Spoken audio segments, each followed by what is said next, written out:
안녕하세요. 정소영의 아젠다입니다. 오늘은 글로벌 성혁명 제8장입니다. 8장은 언어에 대한 정치적 유린이라는 제목으로 되어 있습니다. 제목이 좀 어렵죠? 쉽게 말하면 우리가 사용하는 언어가 얼마나 오염이 되어 있는지, 그리고 이 오염된 언어가 얼마나 사회를 혼란하게 하는지 그런 것에 대한 이야기를 좀 나눠보고자 합니다. 지금 드루킹의 여론 조작 사건으로 온 나라가 들끓고 있습니다. 드루킹 사건은 현대 인터넷 기술의 발달로 시민들이 직접 자신의 의견을 제시할 수 있는 통로가 많이 열린 데 반해서 거꾸로 그 기술을 이용해서 얼마든지 여론을 조작할 수도 있고 선동할 수도 있다는 그런 위험성을 보여준 사건입니다. 진실이 얼마든지 댓글, 즉 언어와 말을 통해서 조작될 수 있다는 것이죠. 소련 공산당의 기관지인 프라우다의 원래 뜻은 소련말로 진실이라고 합니다.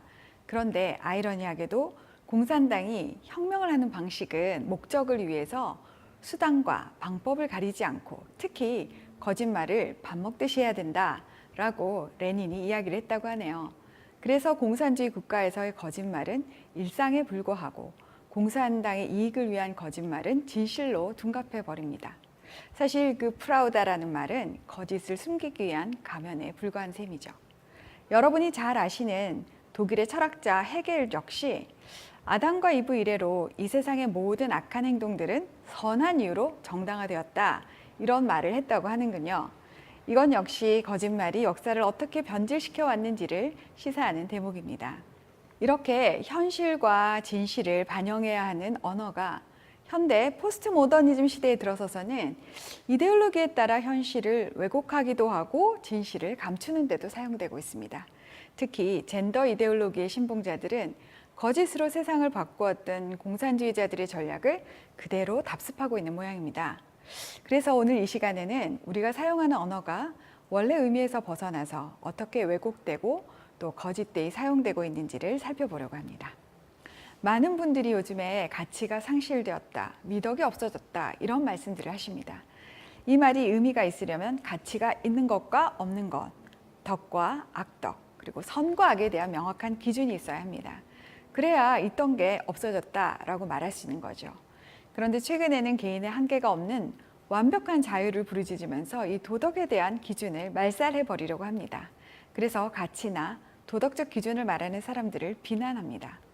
특히 동성애를 죄라고 말하고 동성애를 선과 악의 관점에서 바라보는 기독교인들에게 성소수자 인권단체들이 기독교 근본주의자다라고 욕을 하는데요.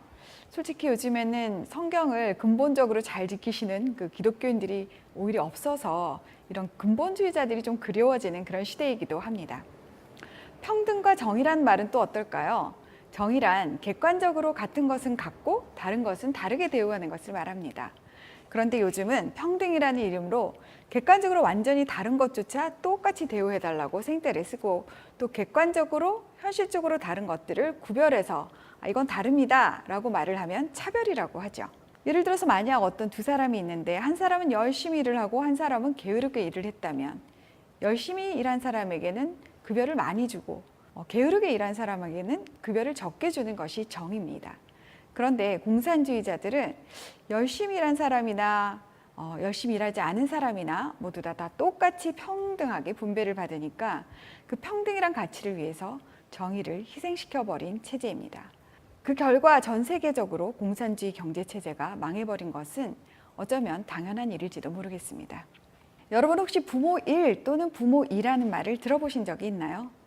유럽에서는 어머니, 엄마 이런 단어는 여성을 아이나 낳는 열등한 존재로 보는 아주 수치스러운 단어다라고 하면서 이 말 대신에 부모 일 또는 부모 이 이렇게 불러야 한다고 주장한다고 합니다.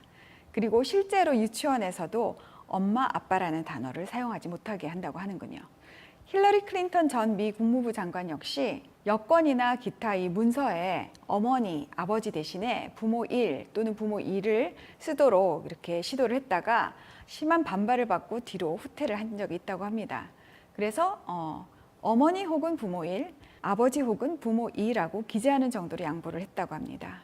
아버지들이 들으시면 왜 내가 부모 이냐? 이렇게 하실 수도 있겠는데요. 사실 이런 주장을 하는 페미니스트들이나 젠더 이데올로기를 주장하시는 분들은 이분들 역시 어머니 뱃속에서 이렇게 나왔을 텐데 왜 그렇게 엄마라는 말을 하기가 싫은지 참 이해할 수가 없습니다. 또한 아기들이 이 세상에 태어나서 제일 처음으로 자연스럽게 하는 이 단어가 엄마입니다. 그런데 이 아름다운 단어가 왜 우리의 삶 속에서 사라져야 하는지 참 알 수가 없는 일입니다. 소수자란 단어도 마찬가지입니다. 소수자라는 원래 가치 중립적으로 숫자가 적다 이런 의미에 불과했지만 이제는 소수자는 곧 피해자 또는 억압을 받는 사람 이런 뜻을 지니게 됐습니다. LGBT 운동가들이 이 성소수자라는 단어를 사용하면서 국민 대다수에 대비되는 적은 숫자의 자신들은 피해자다 이런 식의 프레임을 만든 것이죠. 그런데 사실 이 소수자라고 다 피해자나 억압받는 자일까요? 오히려 한 나라에서 부나 권력을 차지하는 사람들은 소수에 불과합니다.